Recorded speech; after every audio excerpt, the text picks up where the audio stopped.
अस्सलाम वालेकुम नाज़रीन इकराम, मैं हूं आपका होस्ट अयाज अहमद। नाज़रीन इकराम, आज पूरे मुल्क के अंदर पहिया जाम हड़ताल की कॉल है। पाकिस्तान भर से वीडियोस और तस्वीर सोशल मीडिया के ऊपर आ चुकी हैं। लोगों ने अपनी दुकानें और बाजार नहीं खोले।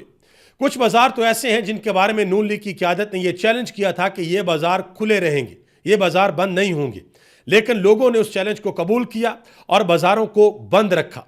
इमरान खान के हवाले से अहम तरीन खबरें हैं, वो भी आपके सामने रखने के लिए जा रहा हूं और आपसे यह गुजारिश करूंगा कि आपने कमेंट बॉक्स के अंदर यह जरूर बताना है कि आपके शहरों में, आपके इलाकों में इस कॉल पर लोगों ने अपनी दुकानें और बाजार बंद किए हैं या नहीं किए। बसंत के हवाले से कुछ वीडियोस आई हैं इंतहाई अहम, वो आपके सामने रखता हूं। और 8 फरवरी 2024 को जो इलेक्शन हुआ था, उस इलेक्शन के अंदर पाकिस्तान की नौजवान नस्ल ने कैसे पाकिस्तान के बड़े बड़े लोगों को सरप्राइज दिया था, कैसे पूरी की पूरी गेम को उलट के रख दिया था, सारी की सारी प्लानिंग को उन्होंने जमीन बोस किया, वो मनाजर भी आपके सामने रखने के लिए जा रहा हूं। गुजारिश करूंगा कि वीडियो को लाइक करके चैनल को सब्सक्राइब कर दें ताकि इंफॉर्मेशन का सिलसिला आप लोगों तक पहुंचता रहे। नाज़रीन इकराम, सबसे पहले नंबर पे पाकिस्तान के अंदर और पाकिस्तान के बाहर कुछ लोग मिलकर यह कोशिश कर रहे हैं कि 3 फरीकों को एक नुक्ते के ऊपर मुत्तफिक किया जाए, जिस पे पाकिस्तान की एस्टेब्लिशमेंट, पाकिस्तान की हुकूमत और इमरान खान। पाकिस्तान के अंदर से भी कोशिश हो रही है और पाकिस्तान के बाहर से भी कोशिश हो रही है कि किसी ना किसी तरीके से कोई फ्रेमवर्क बनाया जाए, कोई डील बनाई जाए, कोई एग्रीमेंट बनाया जाए और इमरान खान को जेल से बाहर निकाला जाए।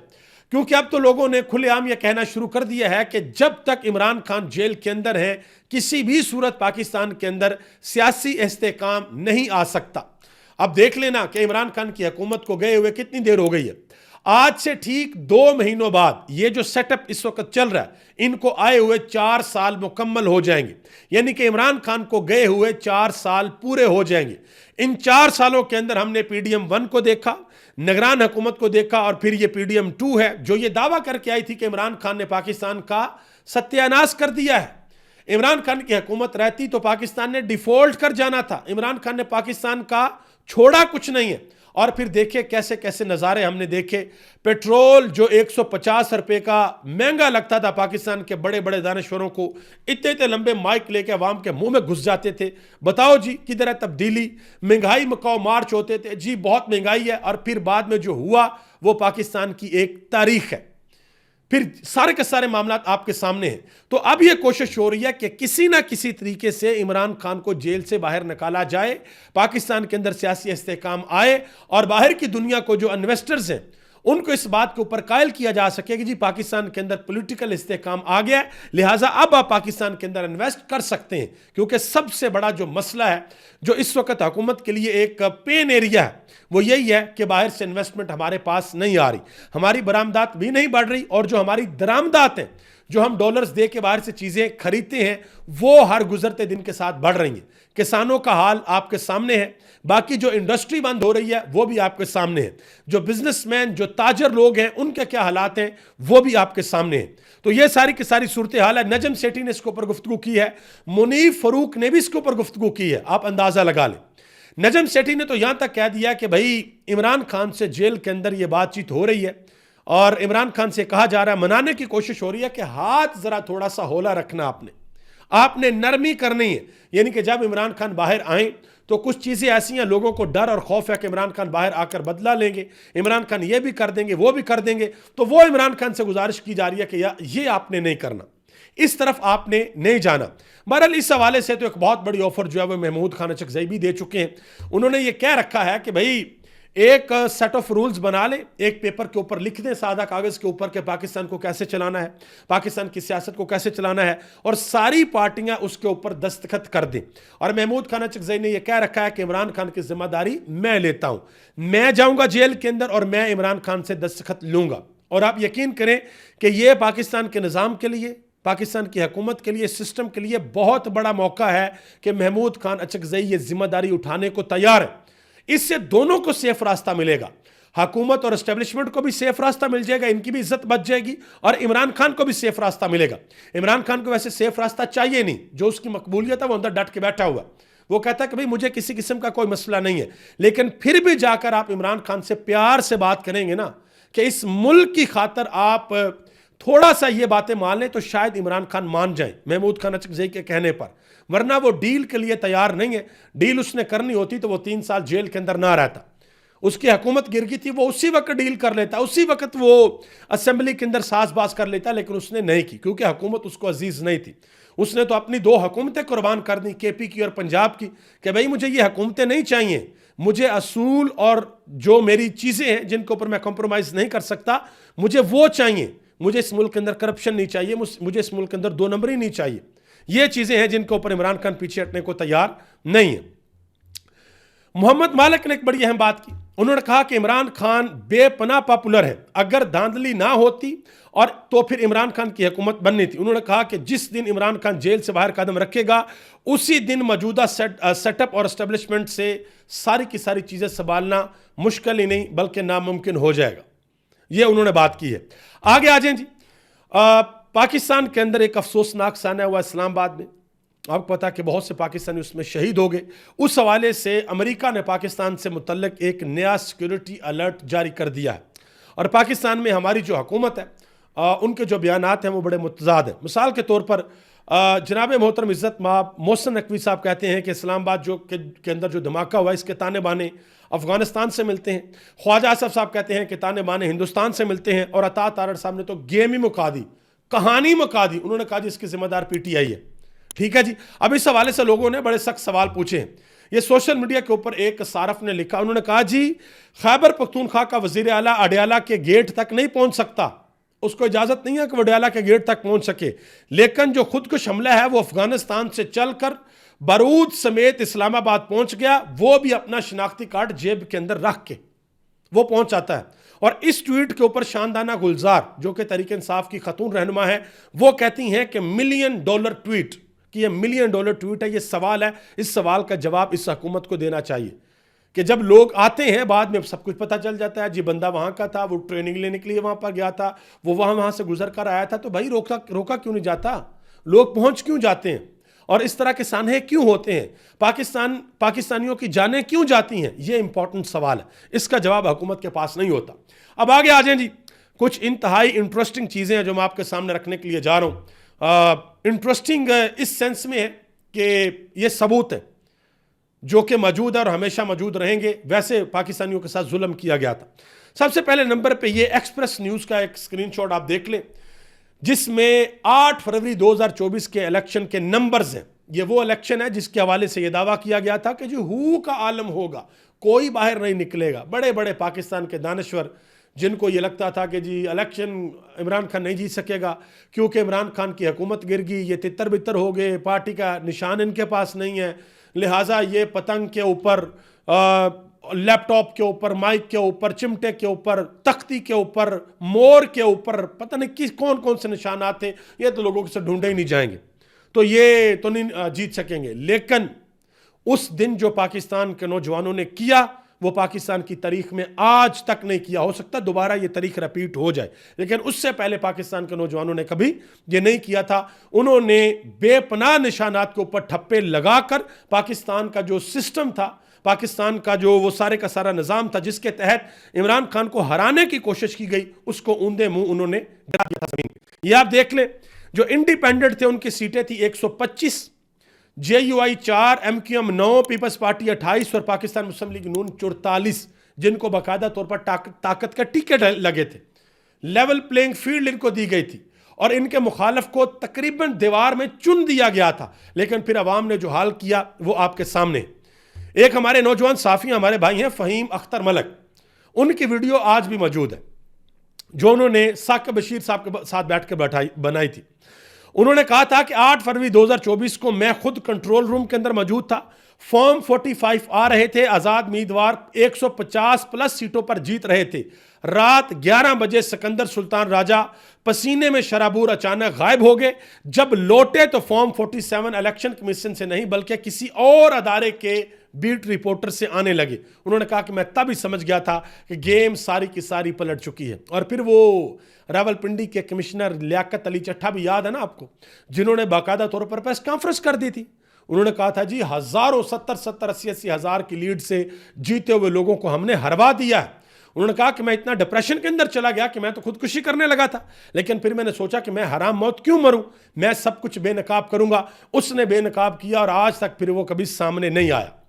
हामिद मीर ने उस दिन टीवी के ऊपर बैठकर कह दिया था कि नून लीग को जो वोट पड़ा है वो 8 फरवरी को नहीं बल्कि 9 फरवरी को पड़ा है। 9 फरवरी वाले दिन जो है वो वोट के अंदर अद्दोबदल हुआ और एक जो सबसे बड़ा शाहकार था, शाहकार तो बहुत ज्यादा हुए, लेकिन जिस शाहकार ने लोगों को बहुत ज्यादा हैरान किया वो 3 थे। पहला शाहकार था रेहाना डार वाला, जिसमें रात को 99% नतीजा आ चुका है और रेहाना डार के वोट थे 1,31,615 और ख्वाजा आसफ के थे 82,615 और फिर बाद में पता चला कि नहीं जी, ख्वाजा आसफ साहब जीत गए हैं और रेहाना डार हार गई हैं। और दूसरा जो चमत्कार था वो लाहौर से था, ओन चौधरी वाला हल्का, जिसमें सलमान कमराजा उनके मध्य मुकाबल थे।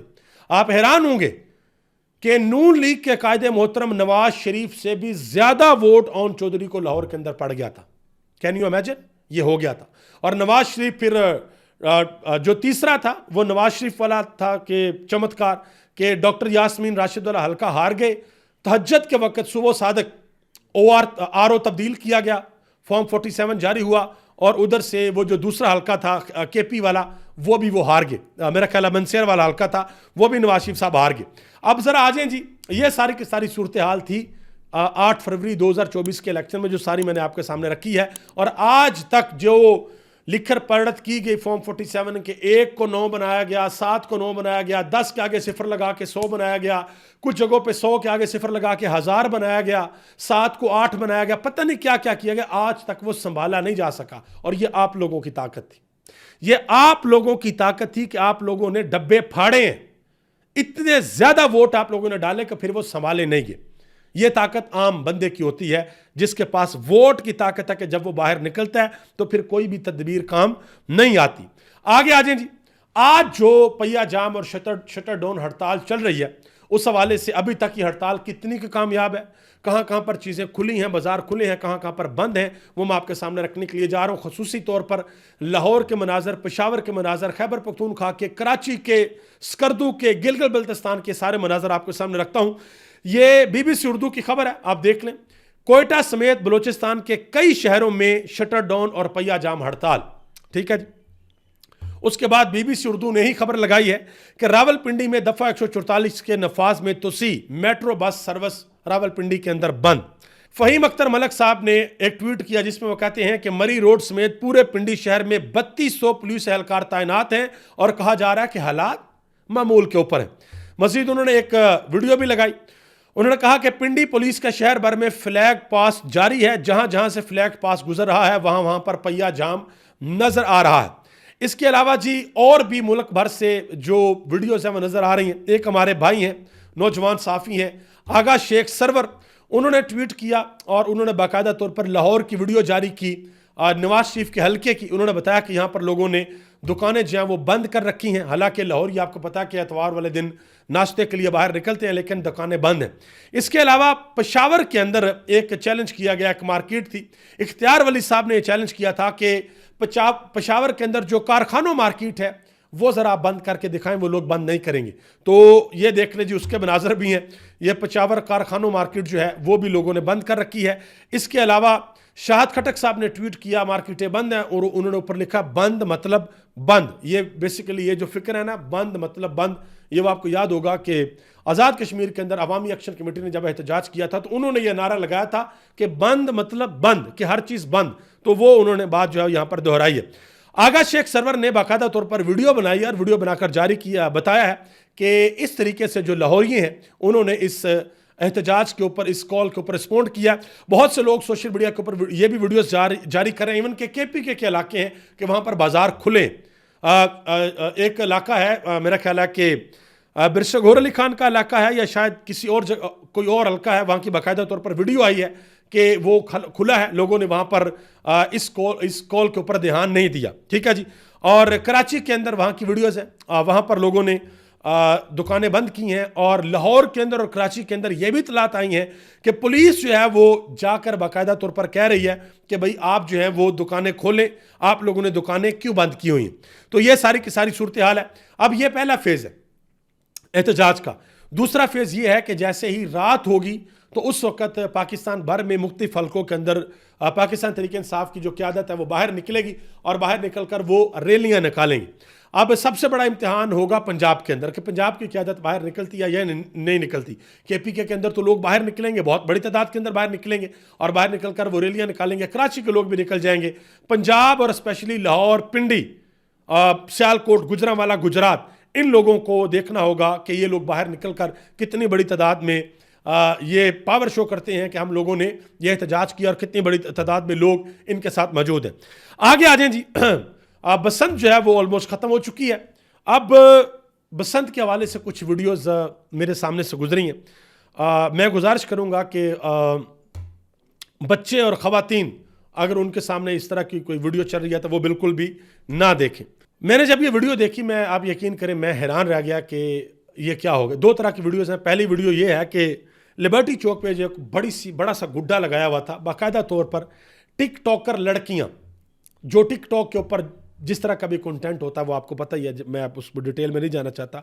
टिकटॉकर लड़कियां, कुछ ने फेस के ऊपर मास्क पहना हुआ था और कुछ बगैर मास्क, वो आती हैं और आकर एक स्टाइल के अंदर बाकायदा तौर पर डांस करती हैं और गुड्डा उड़ाती हैं, वो वीडियो बनाती हैं और टिकटॉक के ऊपर लगाती हैं और चली जाती हैं और बाकायदा तौर पर लोग वहाँ पर खड़े होकर उनको देख रहे हैं। तो खुदा का वास्ता है, मेहरबानी फरमाया करें, आपके टिकटॉक की वजह से ये जो चीज़ें हैं फिर नीचे जाती हैं, बच्चों तक जाती हैं, तो मेहरबानी फरमाया करें। एक और वीडियो है जो कि छत की वीडियो है जहाँ पर लोग बसंत मना रहे हैं। ये वीडियो भी आप देख लें।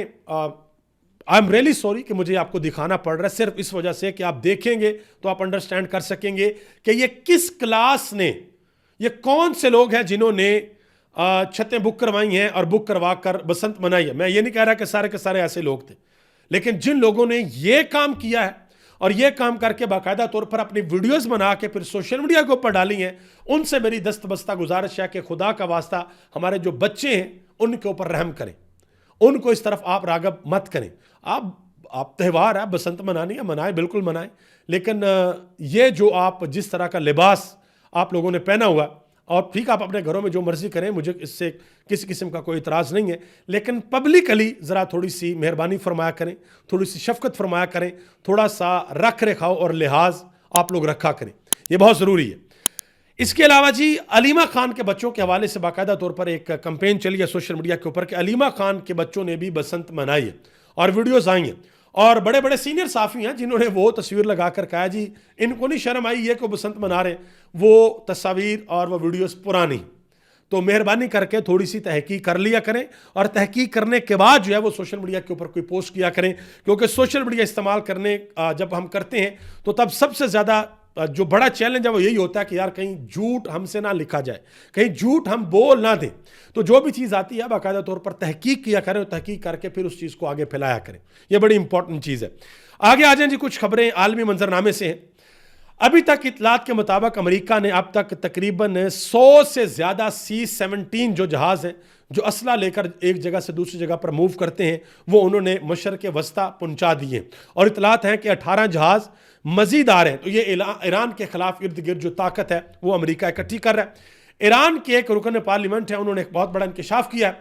उन्होंने कहा जी अमेरिका ने हमारे सामने एक डील रखी है हमारे सामने उन्होंने एक ऑप्शन रखी है कि अमेरिका ईरान के ऊपर हम 1-2 हमला करेगा 1-2 जगह पर, और फिर ईरान भी हमला करे और उसके बाद मामला क्लोज कर देंगे।